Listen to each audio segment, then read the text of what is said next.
Welcome to Historical Legacies. Here, we dive into history's most intriguing stories, unraveling mysteries, and uncovering truths from the past. Subscribe to join our journey through time's greatest moments. John F. Kennedy, often referred to as JFK, captivated the world with his charisma, vision, and call to action, making him one of the most influential leaders of the 20th century. As the 35th President of the United States, he left an indelible mark on history by championing civil rights, space exploration, and global diplomacy. This documentary explores his life, leadership, and enduring legacy, taking you on a journey through the pivotal moments that defined his era and inspired generations. Part 1. A Nation in Transition, the America of the 1940s and 1950s. The 1940s and 1950s marked a transformative period for the United States, characterized by profound social, economic, and political shifts. The nation emerged victorious from World War II, establishing itself as a global superpower. However, this newfound prominence came with challenges, including the onset of the Cold War and the accompanying fears of nuclear confrontation. Amidst this, the American dream flourished, promising prosperity and stability for families. Suburban neighborhoods expanded rapidly as returning soldiers benefited from the GI Bill, which offered education and home ownership opportunities. Industries boomed, producing everything from automobiles to household appliances that defined the post-war consumer culture. Yet, beneath the surface of this prosperity lay simmering tensions. The civil rights movement began gaining momentum as African Americans and other marginalized groups demanded equality in a society still plagued by segregation. Women, who had entered the workforce in large numbers during the war, now found themselves expected to return to domestic roles, sparking early conversations about gender equality. These societal undercurrents set the stage for the sweeping changes that would follow in the next decade. Politically, the era was marked by the leadership of presidents such as Harry Truman and Dwight D. Eisenhower, who navigated the complexities of a bipolar world. Truman's decision to use atomic bombs and his doctrine of containment shaped America's foreign policy, while Eisenhower's focus on infrastructure, including the interstate highway system, transformed the nation's landscape. The Red Scare and McCarthyism also left an indelible mark on American society, as fears of communism infiltrating domestic institutions led to widespread paranoia and suspicion. Meanwhile, cultural changes were evident in the rise of rock and roll, the popularity of television, and the burgeoning youth culture. Figures like Elvis Presley and James Dean captured the imagination of a generation eager to break free from traditional norms. Education became a priority, with significant investments in schools and universities to prepare Americans for an increasingly technological world. These developments created an atmosphere of both hope and anxiety, as Americans balanced optimism about their future with concerns about global conflicts and domestic inequality. The late 1950s also saw the beginning of significant political shifts that would shape the following decades. The civil rights movement, led by figures like Martin Luther King Jr., demanded action from politicians and the public alike. Eisenhower's cautious approach to desegregation highlighted the complexities of navigating societal change in a divided nation. Internationally, the Soviet Union's launch of Sputnik in 1957 marked the start of a space race, fueling a sense of urgency for the United States to assert its dominance in science and technology. Against this backdrop, John F. Kennedy began to emerge as a promising young leader, embodying the hopes and aspirations of a changing America. The nation was ready for a new kind of leadership, one that could bridge the gap between tradition and progress. Kennedy's vision resonated with a population eager for bold ideas and a brighter future. The stage was set for his rise to prominence, as the transformative forces of the 1940s and 1950s laid the groundwork for his historic presidency. Part 2. Early Years. A privileged yet challenging childhood. John Fitzgerald Kennedy was born on May 29, 1917, in Brookline, Massachusetts, into one of the most influential and affluent families in America. The second son of Joseph P. Kennedy Sr., a prominent businessman and diplomat, and Rose Fitzgerald Kennedy, John grew up surrounded by privilege and high expectations. The Kennedy household was a vibrant and competitive environment, where academic excellence, athleticism, and public service were highly valued. Despite their wealth, John faced significant challenges during his early years. He suffered from a series of illnesses, including scarlet fever, whooping cough, and chronic back pain, which plagued him throughout his life.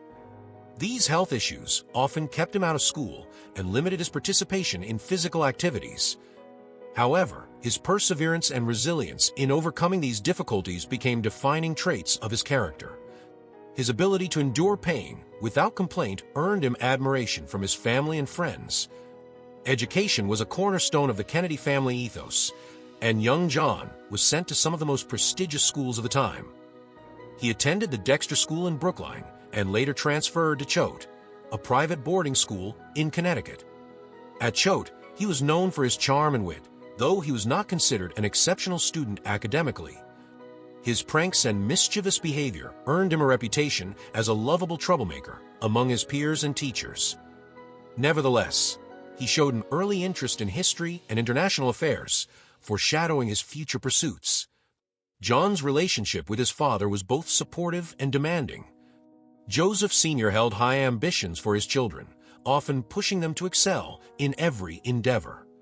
While his elder brother, Joseph Kennedy Jr., was groomed to carry the family's political aspirations, John often felt overshadowed. This dynamic instilled in him a desire to prove himself and carve out his own path. The bond between the Kennedy siblings was also strong, and they often supported and inspired one another in their achievements. Tragedy struck the family early, shaping John's perspective on life. His sister Rosemary, born with developmental disabilities, underwent a controversial lobotomy in 1941 that left her permanently institutionalized. This event deeply affected the Kennedy family, particularly John, who developed a strong sense of empathy for those facing adversity. Additionally, the loss of his older brother Joseph Jr. during World War II would later alter the trajectory of John's life, as he was propelled into the role of the family's political torchbearer. The influence of John's mother, Rose, was equally profound. A devout Catholic and an advocate of strong moral values, she instilled in her children a deep sense of faith and responsibility. Her meticulous record-keeping of their achievements and challenges reflected her dedication to their success. John, in particular, shared a close bond with Rose, often seeking her counsel during difficult times. These early experiences of privilege interwoven with personal hardship shaped John F. Kennedy into a compassionate and determined individual. They gave him an acute understanding of both the advantages he enjoyed and the challenges that others faced. This combination of privilege and adversity would later define his approach to leadership and public service, fueling his drive to address inequality and advocate for a better future for all Americans. His formative years set the foundation for a life dedicated to making a meaningful impact on the world. Part 3. The Making of a Leader, JFK's Time at Harvard and Wartime Heroism. John F. Kennedy's time at Harvard University marked a turning point in his personal and intellectual development. Enrolling in 1936, he initially showed little interest in academics, preferring social activities and sports. However, as time passed, John began to find his footing, particularly in the fields of political science and international relations.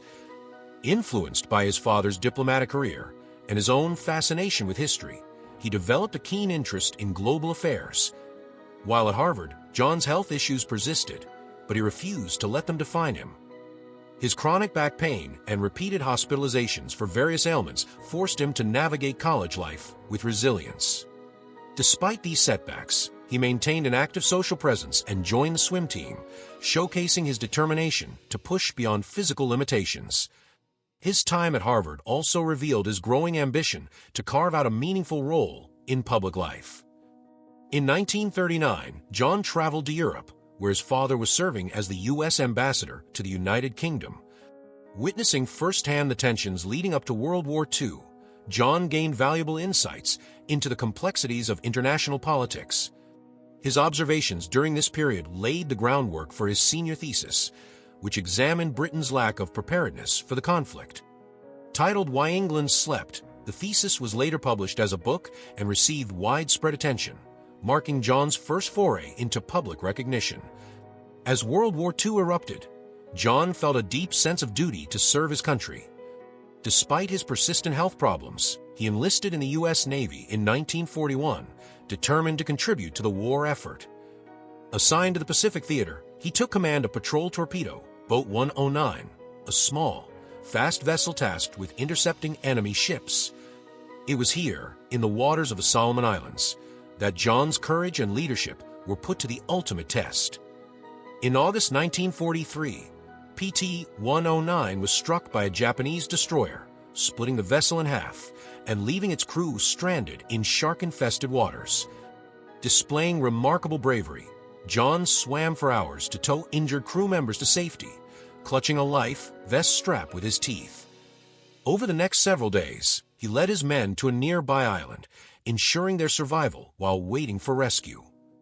His heroism earned him the Navy and Marine Corps Medal, as well as the admiration of his peers and commanding officers. This wartime experience deeply shaped John's character and leadership style. It reinforced his belief in the importance of perseverance, responsibility, and self-sacrifice. The bonds he formed with his crew, as well as the challenges they faced together, left an indelible mark on him. These lessons would later inform his ability to inspire and lead others, even in the most trying circumstances. The war also left John with a sense of urgency about the fragility of life and the need to make a meaningful impact. After the tragic death of his older brother Joseph Jr. in a bombing mission over Europe, John became the de facto heir to the Kennedy family's political aspirations. This loss profoundly affected him, driving him to pursue a career in public service with a renewed sense of purpose. John's time at Harvard and his experiences during World War II were pivotal in shaping his identity as a leader. They provided him with the knowledge, resilience, and sense of responsibility that would define his approach to politics and public life.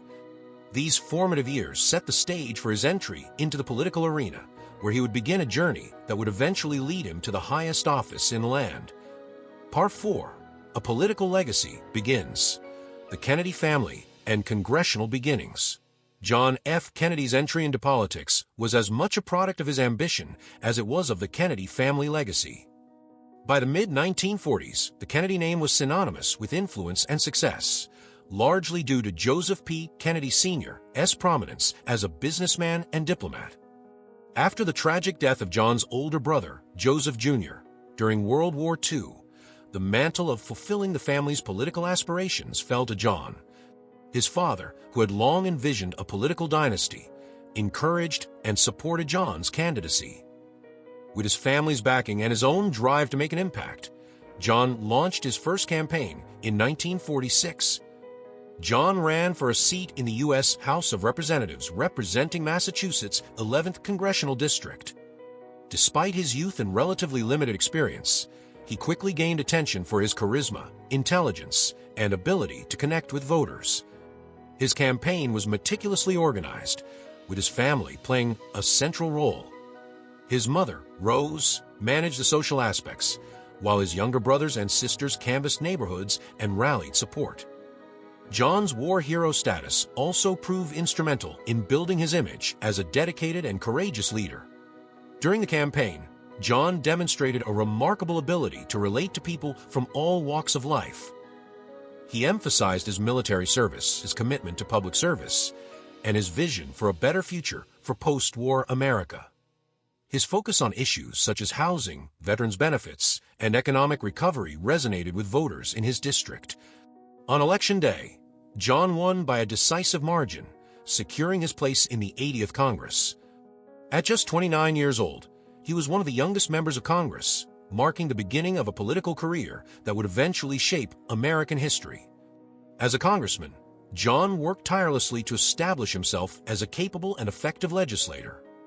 He served on the Education and Labor Committee, where he focused on issues related to workers' rights, education, and social welfare. Despite his relatively low profile during his early years in Congress, he earned a reputation for his dedication and thorough approach to policymaking. However, his health challenges often interrupted his work, forcing him to balance his ambitions with the reality of his physical limitations. In 1952, John set his sights on a higher office, deciding to challenge Republican incumbent Henry Cabot Lodge Jr. for a seat in the U.S. Senate.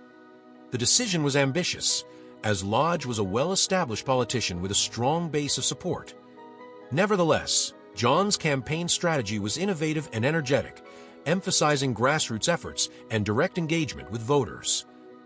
He also benefited from the burgeoning influence of television, which showcased his youthful energy and natural charisma. The 1952 Senate race was a hard-fought contest, with John narrowly defeating Lodge in a historic victory. His success was attributed not only to his own determination and charm, but also to the unrelenting efforts of his family and campaign team. Once in the Senate, John focused on foreign policy and domestic issues, further solidifying his reputation as a thoughtful and forward-thinking leader. His work on issues such as labor reform, civil rights, and international relations positioned him as a rising star within the Democratic Party. This period of John's life laid the foundation for his later achievements and national prominence. It was during these years that he began to refine his vision for America, drawing on his experiences in Congress and the Senate to craft policies that address the nation's most pressing challenges. His ability to balance the expectations of his family with his own aspirations demonstrated maturity and focus that would define his leadership in the years to come.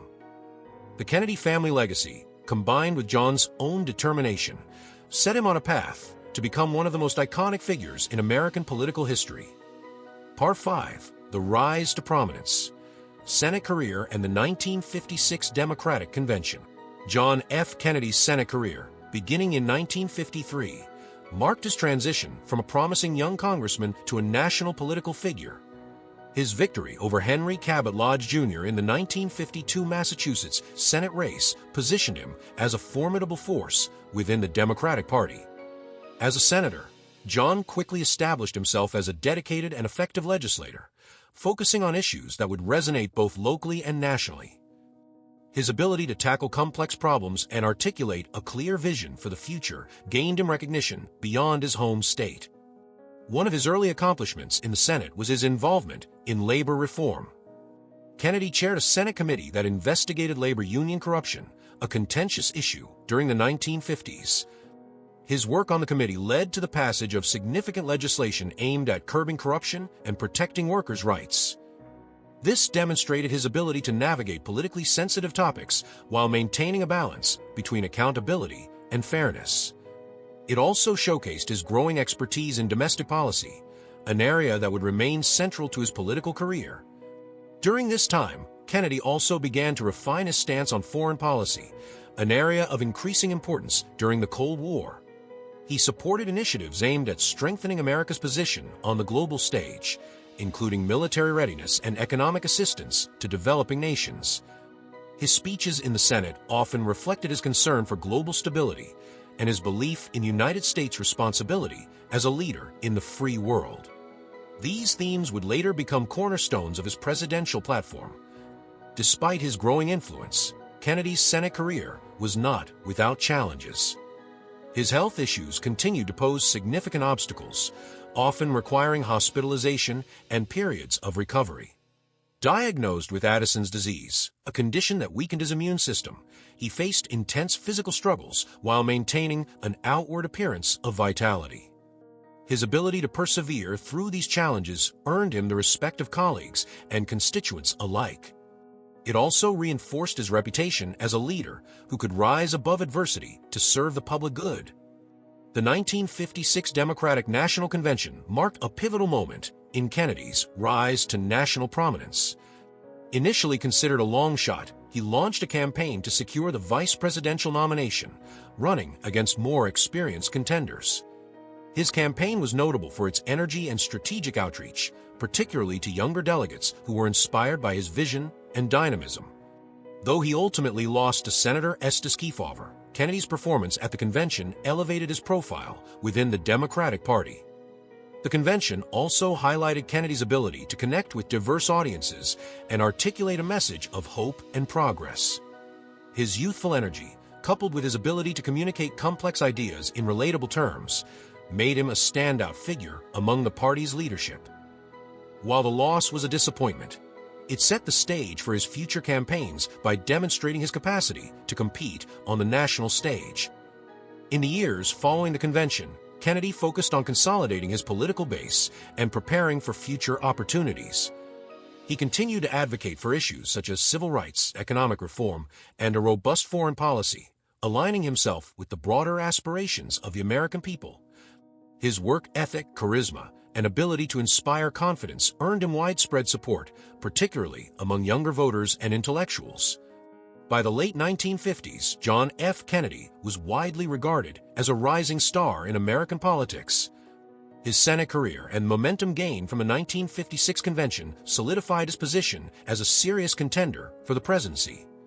This period of growth and recognition set the stage for his historic campaign in 1960, where he would redefine the role of a modern American leader. It was clear that Kennedy's ambition, combined with his ability to connect with people, would lead him to unprecedented heights. His rise to prominence during these years was a testament to his resilience, vision, and unwavering commitment to public service. Part 6. Camelot's Dawn. JFK's Campaign for the Presidency. John F. Kennedy's 1960 presidential campaign ushered in a new era of American politics, marked by a fresh energy and a message of optimism. For many Americans, Kennedy symbolized a generational shift, a departure from the older, more conservative leadership of the past. At just 43 years old, Kennedy's youth and vigor stood in stark contrast to his Republican opponent, Vice President Richard Nixon. His campaign capitalized on this dynamic, presenting Kennedy as a visionary leader prepared to guide the country into a new decade of progress and possibility. Kennedy formally announced his candidacy on January 2, 1960, setting in motion one of the most innovative and closely watched presidential campaigns in American history. From the outset, his team understood the need to overcome several significant challenges. Chief among these was his Catholic faith, which had the potential to alienate Protestant voters skeptical of a Catholic president. To address this, Kennedy delivered a now-famous speech in Houston, Texas, affirming his commitment to the separation of church and state. His eloquence and firm stance reassured many voters and demonstrated his ability to confront divisive issues with poise and clarity. The campaign also leveraged Kennedy's charisma and mastery of the emerging medium of television. His participation in the first-ever televised presidential debates against Nixon proved to be a turning point. While Nixon appeared tired and unwell, Kennedy exuded confidence, charm, and preparedness. For many Americans watching at home, these debates underscored Kennedy's appeal as a dynamic and forward-thinking leader. It was a moment that demonstrated the power of image and communication in modern politics. Kennedy's message, centered on the concept of a new frontier, resonated deeply with the electorate. He spoke of confronting challenges in science, technology, civil rights, and foreign policy, positioning himself as a leader ready to embrace change. His speeches emphasized hope and unity, encouraging Americans to strive for greatness while addressing the social and economic inequalities that persisted in the nation. This vision struck a chord with younger voters, minorities, and urban populations, forming a coalition that would propel him to victory. Behind the scenes, the Kennedy campaign was a finely tuned operation, guided by his brother and campaign manager, Robert F. Kennedy. The team employed innovative strategies, including targeted advertising, extensive grassroots organizing, and effective use of polling data. The campaign trail was grueling, with Kennedy traveling across the country to connect with voters directly. His tireless efforts and personal charisma made a lasting impression on those he met, reinforcing his image as a leader who genuinely cared about the concerns of ordinary Americans. On November 8, 1960, the election was one of the closest in American history. Kennedy won the popular vote by a margin of just 0.17%, securing 49.7% of the vote to Nixon's 49.5%. In the Electoral College, he achieved a decisive victory with 303 votes to Nixon's 219. The outcome reflected the divided nature of the country, but also affirmed the power of Kennedy's message and campaign strategy. Kennedy's victory marked the beginning of what would come to be known as the Camelot era, a term that evoked the romance and idealism of his presidency. His campaign had not only secured him the highest office in the land, but had also redefined American politics, setting new standards for how campaigns would be conducted in the age of television and mass media. The dawn of Camelot was more than a political milestone. It was a cultural and generational shift that would shape the course of American history. Kennedy's election was a testament to his ability to inspire, connect, and lead, even in the face of significant challenges. Part 7. The Inauguration of Hope. January 20th, 1961. John F. Kennedy's inauguration on January 20th, 1961, marked a defining moment in American history, embodying the promise of a new era. Against the backdrop of the Cold War and domestic challenges, Kennedy's ascent to the presidency inspired a sense of hope and renewal among Americans. The youngest elected president and the first Catholic to hold the office, Kennedy's inauguration symbolized both progress and the potential for transformative leadership. The nation watched with great anticipation as he took the oath of office on the steps of the U.S. Capitol. The inaugural ceremony was steeped in historical significance and grandeur. Dignitaries, political leaders, and citizens from across the nation braved the cold Washington winter to witness the event. The presence of Kennedy's family, particularly his wife, Jacqueline, added to the day's sense of optimism and elegance. Dressed in a classic Oleg Cassini outfit, Jackie Kennedy captured the public's imagination, further cementing the image of a youthful, vibrant first family. This image of Camelot began to take shape even before Kennedy's presidency officially began. Kennedy's inaugural address, delivered with a blend of passion and conviction, became one of the most iconic speeches in American history. Speaking to a world on edge due to the Cold War, Kennedy emphasized themes of unity, sacrifice, and collective responsibility. His famous words, "Ask not what your country can do for you. Ask what you can do for your country," resonated deeply with Americans. These lines captured the spirit of his presidency, challenging citizens to contribute to a greater cause and to embrace the ideals of service and patriotism. The speech also addressed America's role on the global stage, reaffirming its commitment to defending freedom and democracy. Kennedy called for cooperation and partnership, urging nations to work together to combat common enemies such as tyranny, poverty, and war. He extended a hand of friendship to adversaries, expressing hope for peaceful coexistence while firmly asserting America's resolve to defend its interests. This balanced approach highlighted Kennedy's understanding of the complexities of international diplomacy and importance of leadership during uncertain times. Kennedy's inauguration was notable not only for its substance, but also for its symbolism. The torch had passed, as he described, to a new generation of Americans, born in the shadow of World War II and ready to confront the challenges of a modern world. His presidency promised innovation and progress, with a focus on science, technology, and the betterment of society. The pageantry of the event, coupled with the powerful rhetoric of his address, left a profound impression on the American people. The inaugural parade that followed was a celebration of American culture and diversity. Floats, marching bands, and military regiments made their way through the streets of Washington, D.C., as thousands of spectators cheered. The sense of optimism and possibility was palpable, reflecting the hope that Kennedy's leadership would bring solutions to the pressing issues of the day. Despite the optimism, Kennedy himself understood the enormity of the challenges ahead. The weight of the presidency, from managing the Cold War to addressing civil rights and economic disparities, loomed large. Yet, his inaugural address set a tone of determination and purpose, signaling to the nation and the world that he was ready to lead. The inauguration of John F. Kennedy remains a moment etched in the collective memory of the United States. It was a day that captured the aspirations of a nation and the potential for transformative leadership.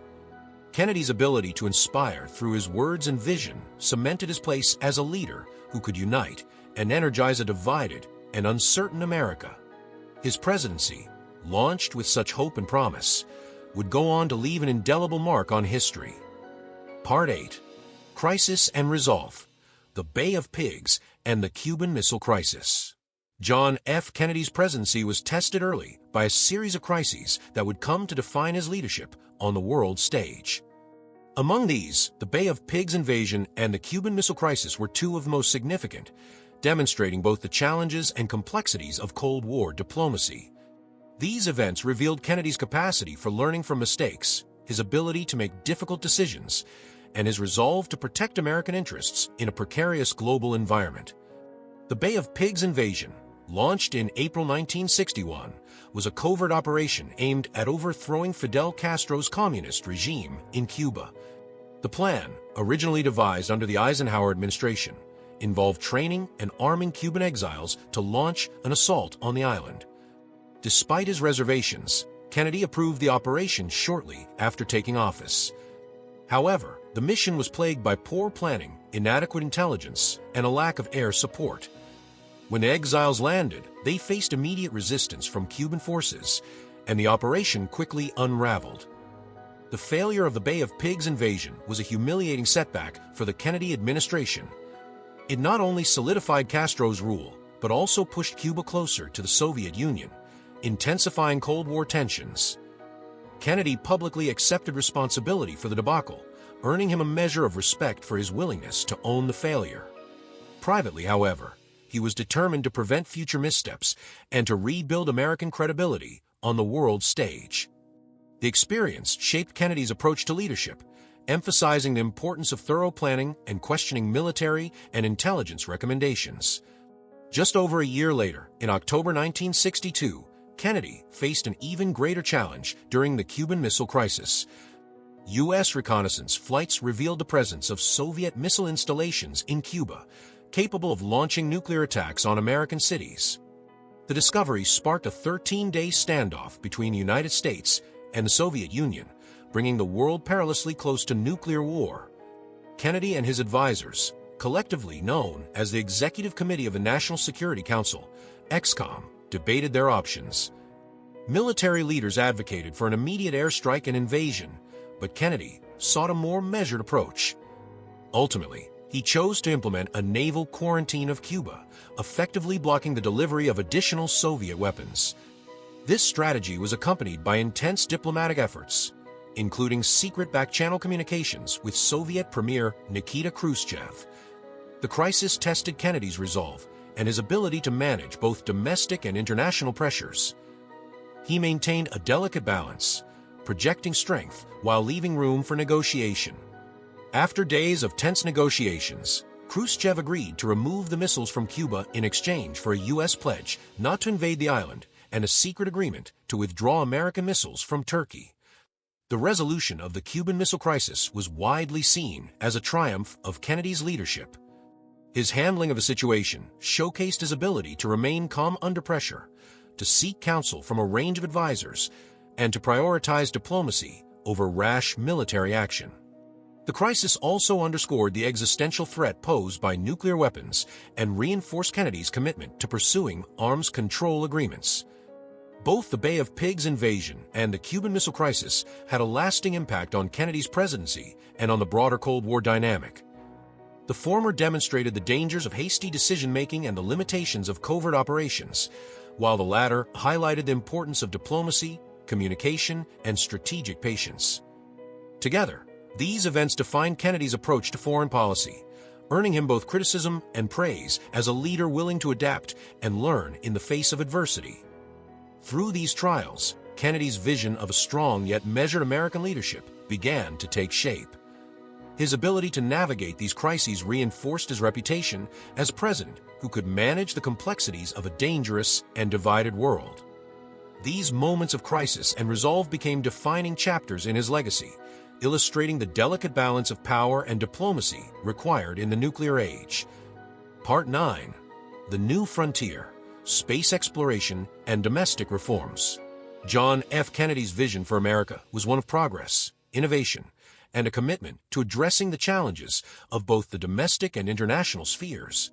His New Frontier agenda, introduced during his presidential campaign and carried forward in his administration, symbolized his determination to bring about sweeping reforms and advancements for the country. The New Frontier embraced the idea of a society that could harness the power of science, technology, and social reform to shape a better future. It was a vision that sought to break the barriers of inequality and scientific stagnation, and to place the United States at the forefront of both social change and global leadership. One of the most ambitious and enduring aspects of Kennedy's new frontier was his commitment to space exploration. The space race, a key element of the Cold War rivalry between the United States and the Soviet Union, was seen by Kennedy as not just a matter of national pride, but a defining endeavor that would unite the nation.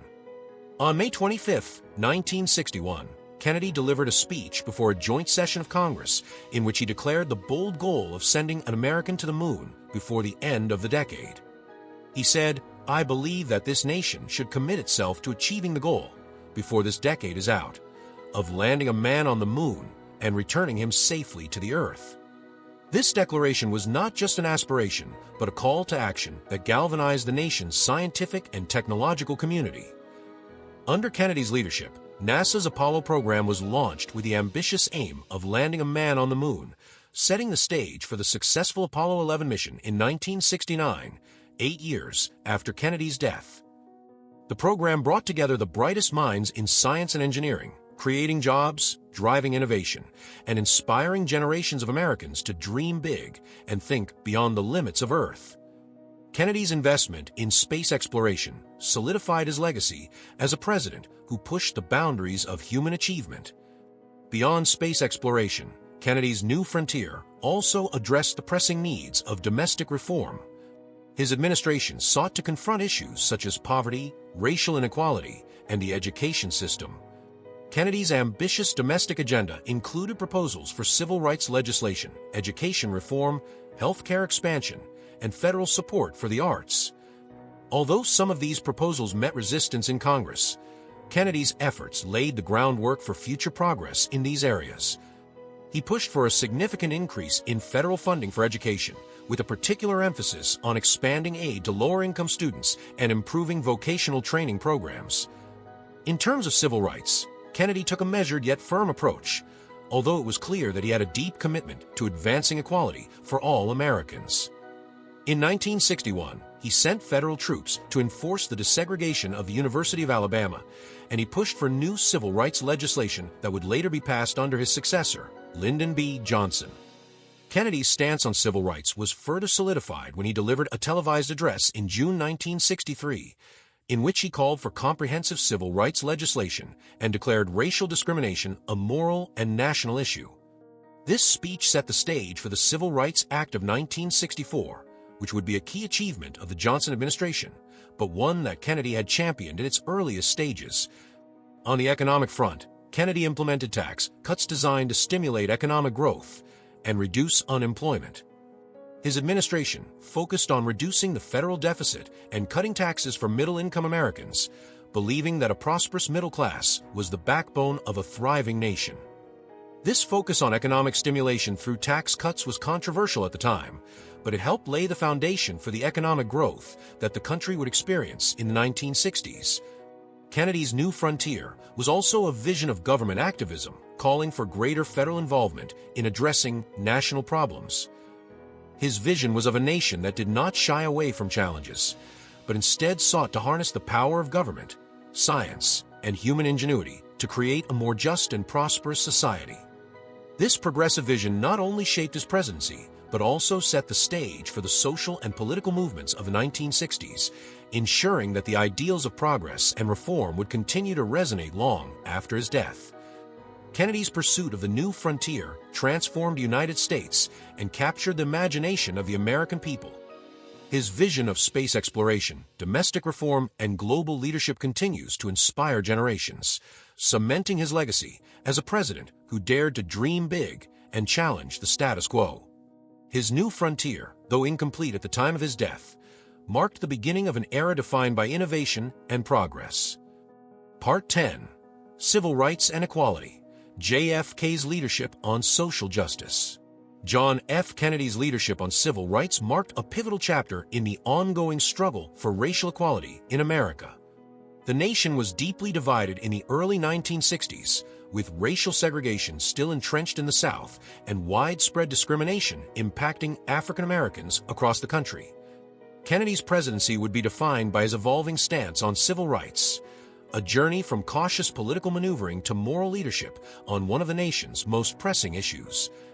At the outset of his presidency, Kennedy was hesitant to take bold action on civil rights, aware of the political risks it could entail.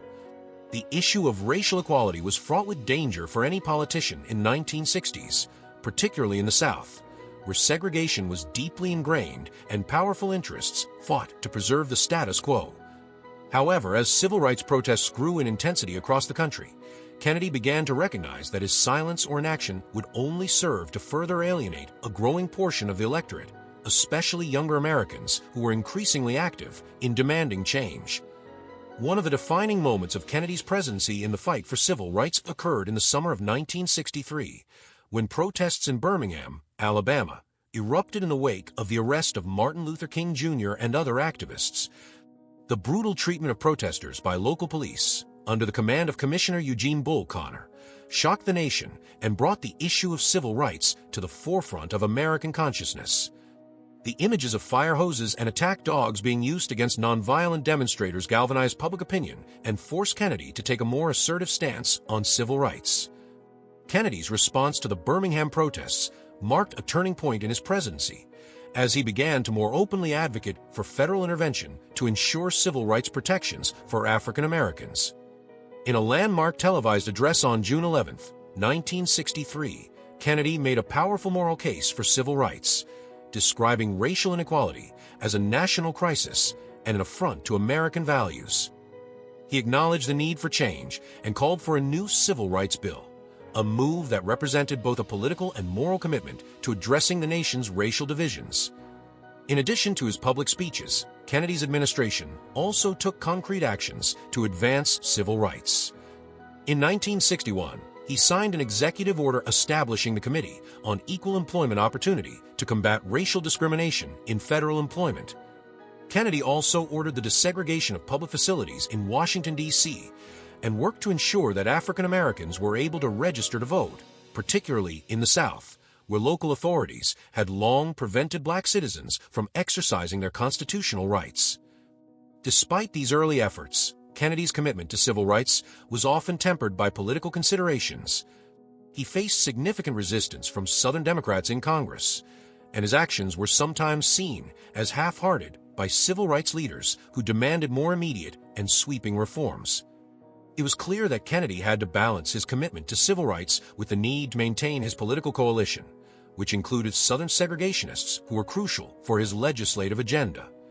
Nonetheless, Kennedy's civil rights record laid the foundation for the landmark legislation that would follow under his successor, Lyndon B. Johnson.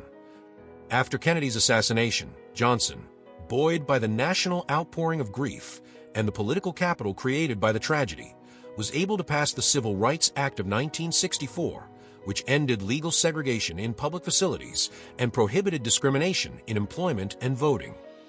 This legislation was, in many ways, a fulfillment of the work that Kennedy had started, though his own contributions were instrumental in shaping the conversation and moving the nation toward change. Kennedy's leadership on civil rights demonstrated his growing recognition of the moral and political necessity of addressing racial inequality in America. While his presidency did not fully resolve the issue, it represented a crucial step forward in the struggle for racial justice, and his advocacy for equality inspired generations of activists and leaders to continue the work he began.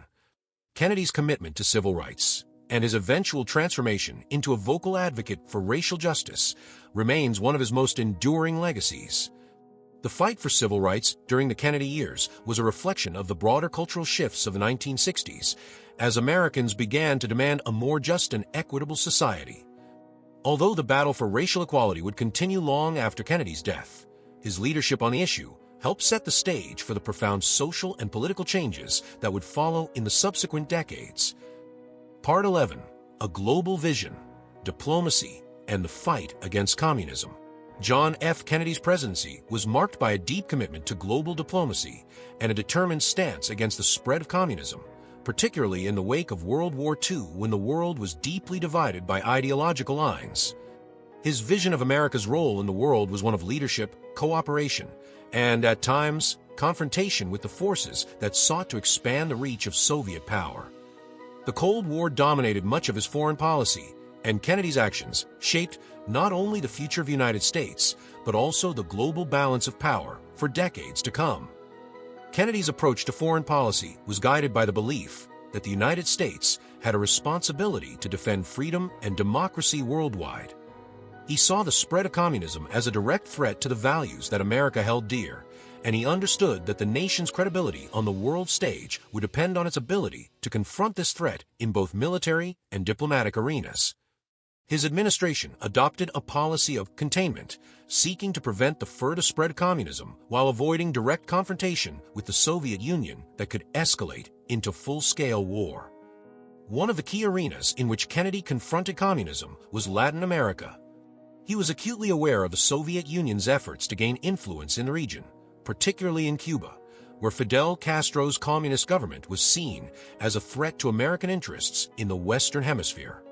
Kennedy's response to Cuba was multifaceted, beginning with the failed Bay of Pigs invasion, followed by the Cuban Missile Crisis, and culminating in the establishment of the Alliance for Progress, a program aimed at fostering economic development and political stability in Latin America. Kennedy's belief was that addressing the root causes of poverty and social unrest would help reduce the appeal of communist ideology in the region. In addition to Latin America, Kennedy's foreign policy also focused on Asia and the Middle East, areas where communism was gaining ground, particularly in the form of Chinese and Soviet-backed insurgencies. The Kennedy administration escalated U.S. involvement in Vietnam, sending advisors and support to the South Vietnamese government in its struggle against the communist forces of North Vietnam. Kennedy believed that the United States could not afford to allow Southeast Asia to fall under communist control, a sentiment reflected in the domino theory that suggested if one country in the region fell to communism, others would follow suit. This belief in the necessity of containment in Vietnam would set the stage for the American escalation of the conflict in the years that followed, particularly under President Lyndon B. Johnson. Kennedy also recognized the importance of Europe in the Cold War struggle, particularly the division of Germany and the role of the North Atlantic Treaty Organization, NATO, in deterring Soviet aggression. In 1961, he made a bold stand during the Berlin crisis, offering strong support for West Berlin as a symbol of freedom in the heart of communist East Germany.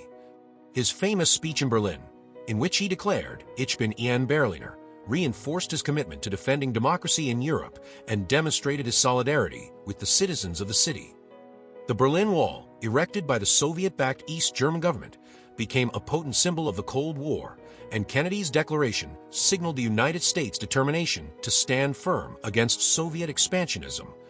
While Kennedy's policies were firmly rooted in a commitment to containing communism, he also sought to engage diplomatically with the Soviet Union to avoid the possibility of nuclear war.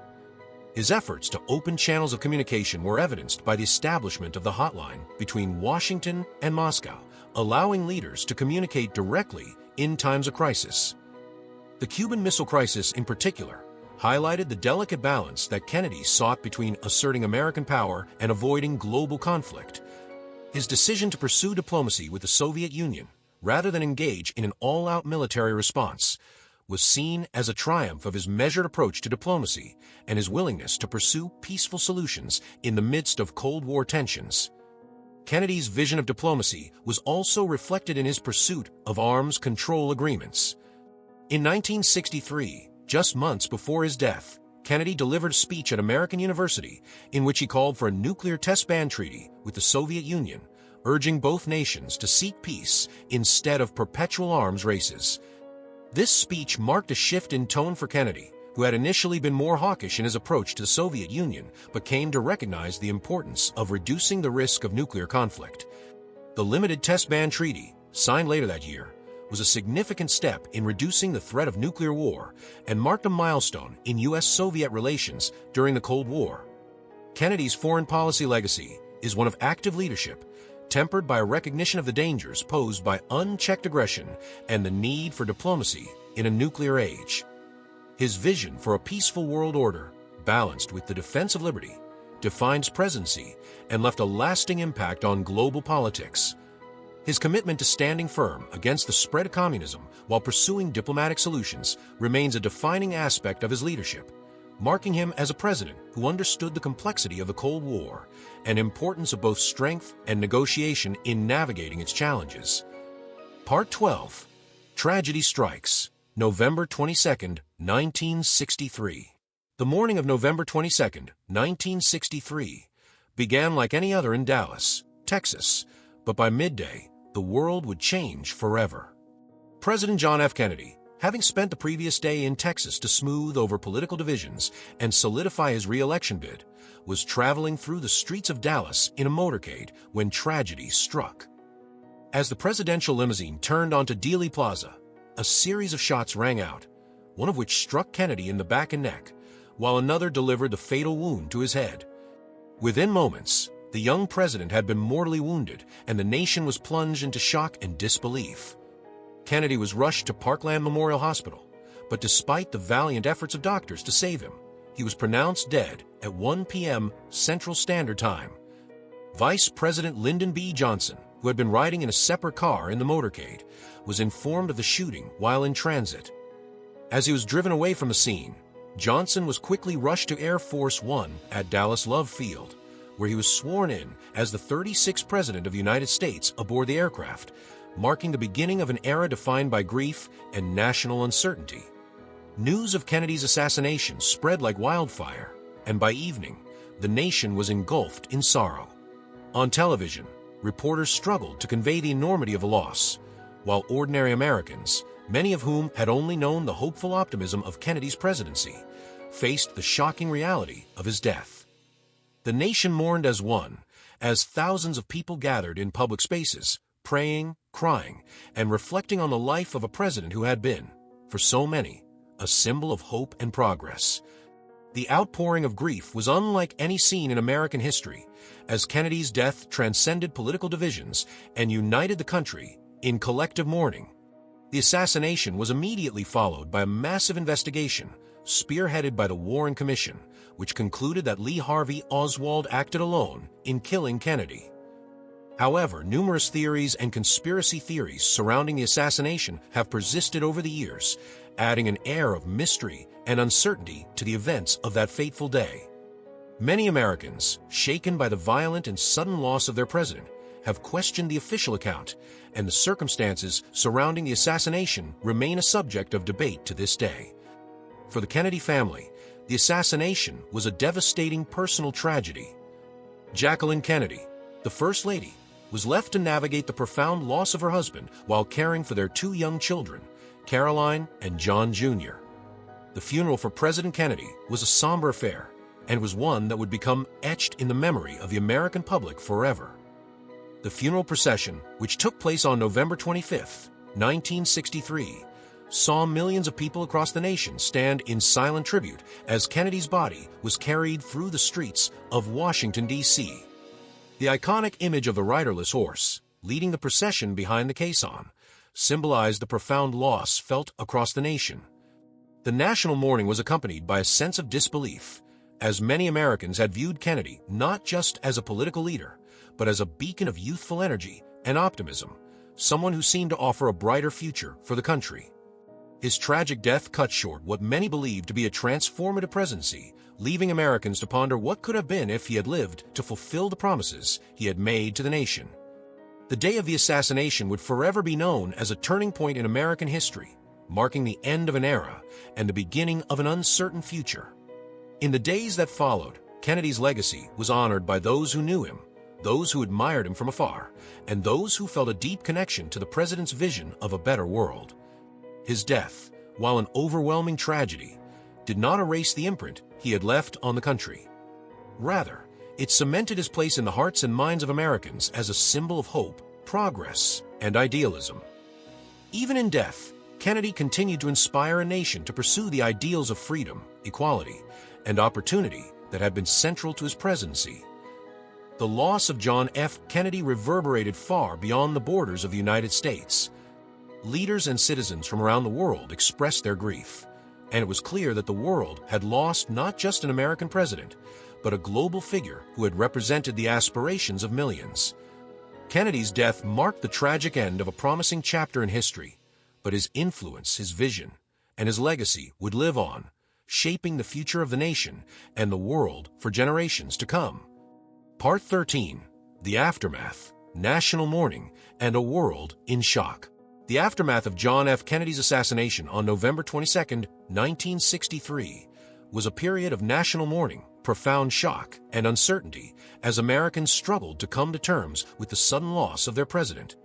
His death left a void in the country, not only in the political realm, but also in the hearts of the American people, who had come to see him as a beacon of hope and optimism for the future. The events surrounding the assassination, along with the intense emotional response from the public, marked one of the darkest moments in the nation's history.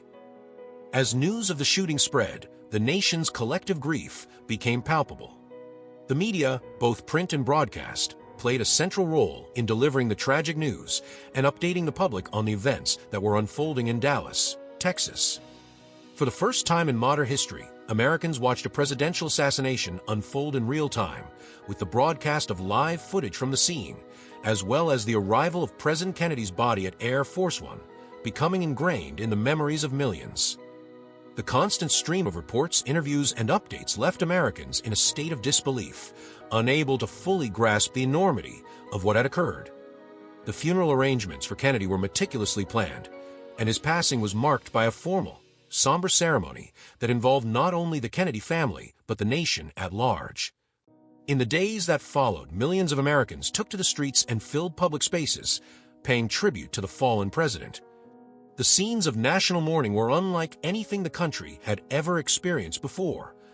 The funeral procession, which was held on November 25, 1963, drew an outpouring of grief as the streets of Washington, D.C. were lined with mourners who watched as Kennedy's body was carried in a caisson, followed by the iconic riderless horse, a symbol of the loss of the nation's leader. The ceremony was watched by millions of people on television and attended by world leaders from across the globe, all of whom expressed their condolences and solidarity with the United States. The presence of such a wide array of dignitaries, including British Prime Minister Harold Macmillan, French President Charles de Gaulle, and the leaders of other allied nations, underscored the global significance of Kennedy's death. For many, the sight of Jacqueline Kennedy, dignified and composed despite the immense personal loss, became a symbol of strength and grace in the face of tragedy. In addition to the funeral, the national mourning continued throughout the following days, as the nation struggled to process the impact of Kennedy's assassination. Americans were faced with not just the loss of a political figure, but also the loss of a leader who had embodied youthful energy, idealism, and a sense of purpose that resonated deeply with the country's citizens. The sense of collective grief transcended political affiliations, with people from all walks of life coming together to mourn the loss of the president. His death was in many ways the end of an era defined by Kennedy's vision for America, one focused on progress, social justice, and international cooperation. As the nation mourned, questions about the future began to emerge. Who would lead the country through this dark moment? How would the loss of such a charismatic and promising leader affect the political landscape of the nation?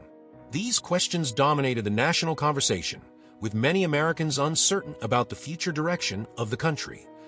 Lyndon B. Johnson, who had been sworn in as president aboard Air Force One, now faced the enormous task of stepping into the shoes of a fallen leader, while managing the widespread mourning and addressing the concerns of a nation in crisis.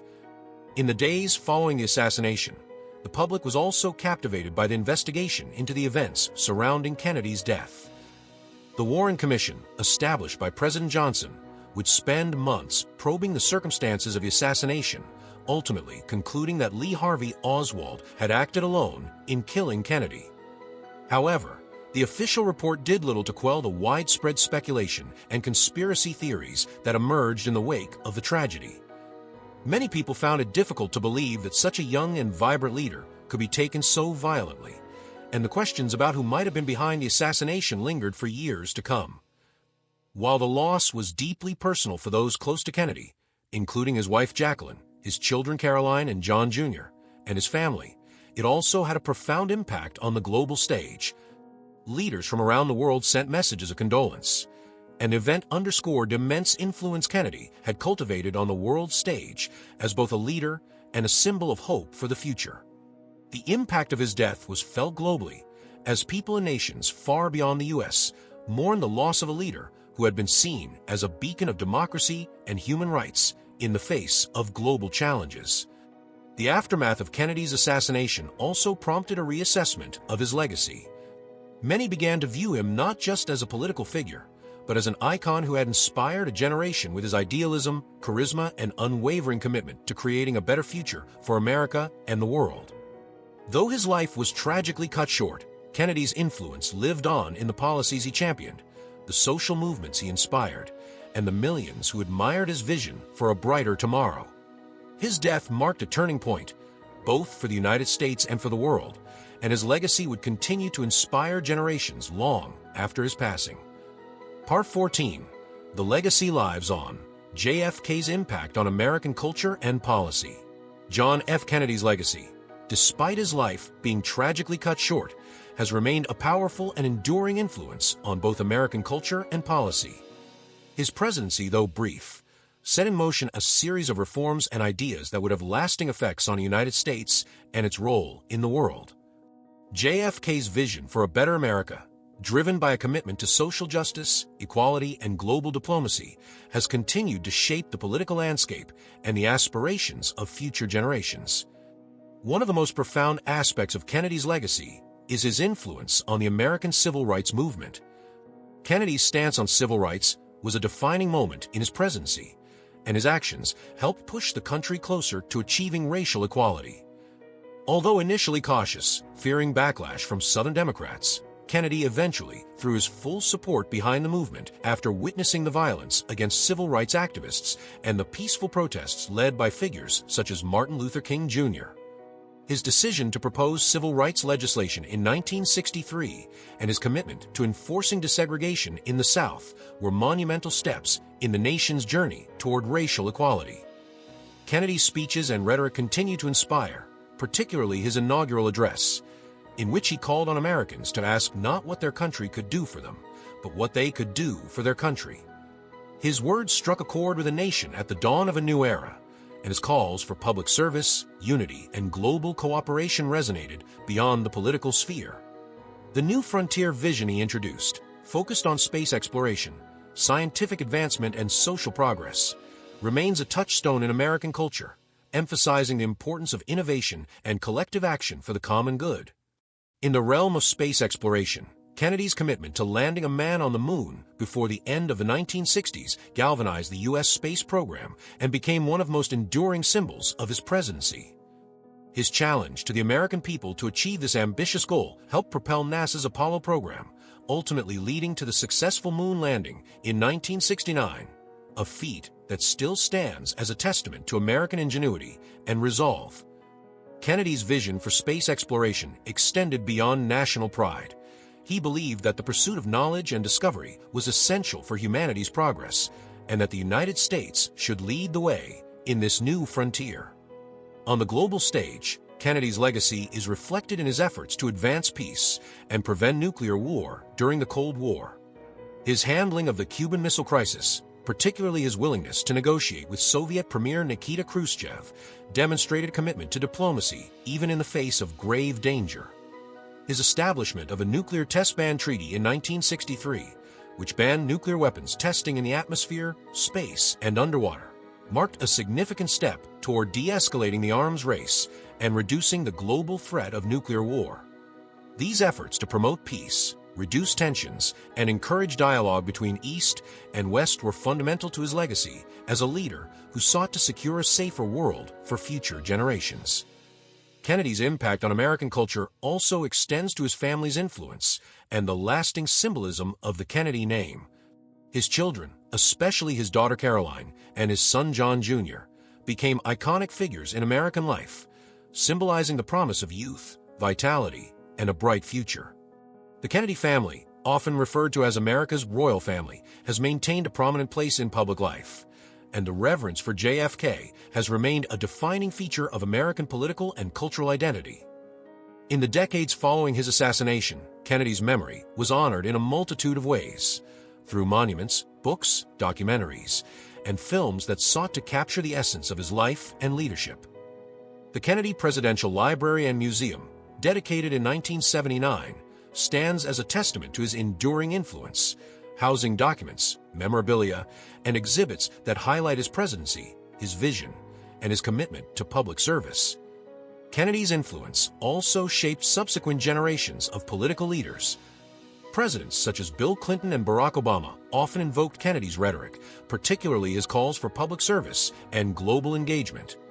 His legacy influenced the way Americans view leadership, reminding them of the power of hope, ambition, and a shared vision for a better future. In policy terms, the Civil Rights Act of 1964 and the Voting Rights Act of 1965, which were signed into law by Lyndon B. Johnson, can be seen as the fruition of Kennedy's advocacy for racial equality, as they expanded the rights of African Americans and prohibited racial discrimination in many areas of public life. The social programs he proposed, such as Medicare and funding for education, set the stage for the war on poverty, which would be further expanded under Johnson's administration. Kennedy's policies and vision for an equitable society continue to resonate in debates surrounding healthcare, education, and economic inequality. While JFK did not live to see the full fruition of his vision, his enduring legacy is evident in the lasting impact he had on American culture, politics, and society. His hope for a more just, peaceful, and prosperous world remains a powerful ideal that continues to inspire individuals and leaders across the globe. Kennedy's ability to speak to the aspirations and dreams of the American people ensured that his legacy would endure far beyond his years in office. Even in death, John F. Kennedy remains an emblem of idealism, a call to action for future generations to engage in the betterment of society, and a reminder of the importance of striving toward a brighter future for all. Part 15, A Beacon of Inspiration: How JFK's Vision Continues to Shape the Future.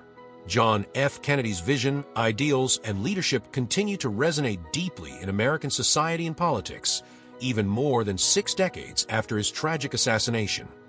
His call for public service, his unrelenting pursuit of peace, and his unwavering commitment to creating a better world have left an indelible mark on the future. Kennedy's legacy, shaped by both his words and actions, transcends time and continues to inspire individuals, leaders, and nations to strive for progress, equality, and global cooperation. The most enduring element of Kennedy's legacy is his emphasis on service to the country and to humanity. In his inaugural speech, Kennedy challenged Americans to ask not what their country could do for them, but what they could do for their country. This call to action, centered on the idea of contributing to the common good, has become a central tenet of American civic life and is often cited by political leaders and social movements to inspire participation and volunteerism. His vision for an active, engaged citizenry has permeated American culture, influencing individuals to give back to their communities and to work toward building a better nation for all. Kennedy's vision for global peace, too, remains a powerful beacon in the face of ongoing international challenges. His leadership during the Cuban Missile Crisis, when the world stood on the brink of nuclear war, remains a model of diplomacy and restraint in the pursuit of peace. Kennedy's emphasis on dialogue, negotiation, and finding common ground with adversaries continues to influence U.S. foreign policy, especially in moments of global tension and conflict. Leaders and diplomats worldwide have looked to his example, using his approach as a guide when navigating complex international issues. The Kennedy administration's efforts to curb the proliferation of nuclear weapons, including the Nuclear Test Ban Treaty, set a precedent for future arms control agreements, helping to shape the international discourse on disarmament. On the domestic front, Kennedy's commitment to social justice and civil rights laid the groundwork for the ongoing fight for equality in America. His calls for racial integration, economic opportunity, and the expansion of civil rights continue to inspire contemporary social movements and policy debates. The Civil Rights Act of 1964 and the Voting Rights Act of 1965, though passed after his death, were grounded in the ideals he championed and remain central to the quest for justice in America. Modern movements such as Black Lives Matter, the LGBTQ+ rights movement, and campaigns for immigrant rights can trace their inspiration, in part, back to Kennedy's efforts to address inequality and promote fairness in the country. Kennedy's vision also spurred significant advancements in science, technology, and space exploration. His challenge to send a man to the moon by the end of the 1960s galvanized NASA and led to one of humanity's greatest achievements, the Apollo 11 moon landing in 1969. The moon landing was not just a triumph of American ingenuity, but a global milestone that united people across the world in the pursuit of knowledge and discovery. Kennedy's belief in the power of science to transform society continues to influence modern technological advancements, from space exploration to innovations in medicine, education, and sustainability. His vision for technological progress continues to inspire future generations to push the boundaries of what is possible, dreaming of new frontiers and the betterment of humankind. As we look toward the future, Kennedy's influence remains felt in American politics and culture, even as new challenges emerge. His call for a new frontier, focused on achieving progress in education, healthcare, and the fight against poverty, continues to guide national discourse. Policies that prioritize the welfare of most vulnerable, that seek to advance public education and healthcare, and that promote social justice are all influenced by the foundation Kennedy laid during his presidency. His vision of a nation that lifts its citizens to higher levels of opportunity and achievement remains a guiding principle for modern political movements and reforms. The Kennedy legacy is also carried forward by his family, who continue to play significant roles in public life and maintain the values and ideals he championed. Members of the Kennedy family, including Caroline Kennedy, continue to serve in public service roles, while others, like Robert F. Kennedy Jr., advocate for environmental and social causes. The Kennedy name remains synonymous with public service, and their ongoing contributions to American society serve as a reminder of the impact that one family, guided by a vision of hope and service, can have on the world. Even in death, John F. Kennedy's vision continues to guide and inspire the world, urging individuals and nations alike to rise above the challenges they face and work toward a better future. His presidency may have been short, but his impact remains immeasurable, as his ideals continue to inspire leaders, thinkers, and citizens alike to believe in the possibility of a brighter tomorrow. Kennedy's vision, dedication, and leadership will forever serve as a beacon, lighting the way for those who follow in his footsteps, committed to making the world a better place for future generations. Thanks for tuning in to Historical Legacies. If you enjoyed this dive into history, please like, subscribe, and share. Join us next time for more fascinating stories from the past.